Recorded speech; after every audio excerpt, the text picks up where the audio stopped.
Aujourd'hui, nous allons voir la réponse d'Adèle par rapport aux accusations de viol que Yamina a eues à l'encontre de lui. Je suis obligé de mettre les choses au clair par rapport à l'accusation qu'on me porte, l'accusation de V, qui est une accusation infondée, totalement fausse. Et je vais prouver aujourd'hui par A plus B qu'elle est fausse et vous faire comprendre que ces accusations-là, on peut pas les prendre à la légère, que ça décrédibilise totalement les femmes qui le vivent vraiment. Alors voilà, c'est parti. Et n'oubliez pas que c'est pas parce que quelqu'un dit quelque chose que c'est forcément la vérité. Voilà, il y a deux personnes dans l'histoire, la présomption d'innocence, ça existe. Voilà pourquoi aujourd'hui, j'utilise mon droit de réponse pour vous montrer la vérité. On va commencer avec les preuves. Voilà, les preuves que j'ai du 6 mars. Donc, faut savoir que moi et Yamina, on s'est fréquenté avant le 6 mars. Je suis allé lui parler par rapport à une sauce qu'elle avait eue, par rapport au fait qu'elle assumait ouvertement qu'elle était lesbienne. Donc, j'étais parti lui envoyer de la force, etc. Et c'est à ce moment-là que on a commencé à se fréquenter, etc. Et qu'on a décidé, elle et moi, de se voir la veille du combat Doumbé vs Baki.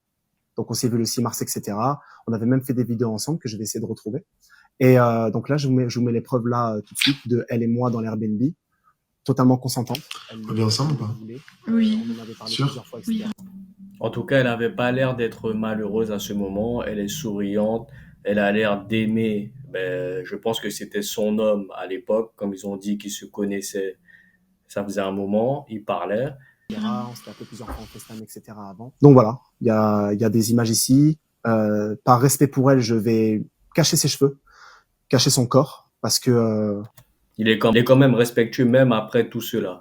voilà, elle est voilée malgré tout. La vidéo que vous voyez là, c'est une vidéo qu'on a tournée, enfin que j'avais filmée après rapport. C'était dans la nuit. Je vais vous mettre le screen dans tous les cas. Et elle n'avait pas de bas pendant cette vidéo-là, parce que c'était après rapport en fait. Et on l'entend clairement dire voilà, j'ai envie d'être avec toi, etc. Alors si V il y aurait eu, je pense pas qu'elle m'aurait dit des choses comme ça, et je pense pas qu'il se serait passé ce qui va se passer après. Voilà. Et c'est ce qui amène à la deuxième preuve, la preuve du lendemain, le 7 mars, où je vais mettre une vidéo là, on attend tous les deux le bus à 11h à Joinville. C'était du coup après les rapports qu'on a eu, parce qu'on n'en a pas eu qu'un seul. Donc voilà les amis, les preuves elles sont là. S'il n'y a pas eu qu'un seul rapport, on peut se poser la question de est-ce que c'est un viol ou pas? Yamina et moi, on a eu une relation qui était consentie tous les deux. Elle s'est confiée à moi par rapport à sa vie, etc. Je me suis confié à elle par rapport à ma vie, etc. On a passé une soirée ensemble qui était totalement consentie. Voilà, j'ai décidé de respecter quand même sa religion, hein, et ne pas afficher du coup ses cheveux et tout ce qui s'ensuit. Mais voilà, je suis venu avec des preuves pour vous montrer de ne pas croire tout ce que vous voyez sur Internet. Nous les hommes, on a quand même notre droit de réponse, et je pense que c'est la leçon qu'il faut qu'on tire aujourd'hui.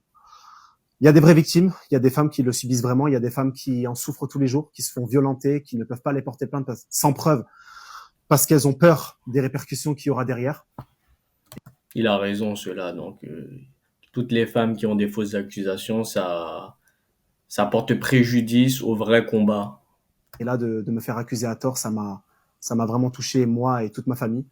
Donc voilà, j'espère que cette vidéo elle sera claire pour tout le monde et que vous allez arrêter voilà de croire la première personne qui parle sans preuve concrète. Donc, après tout cela, donc ça sera la justice de trancher si c'est Adèle qui a raison ou si c'est Yamina. Nous serons au courant dans les prochains jours ou mois de ce qui se passera.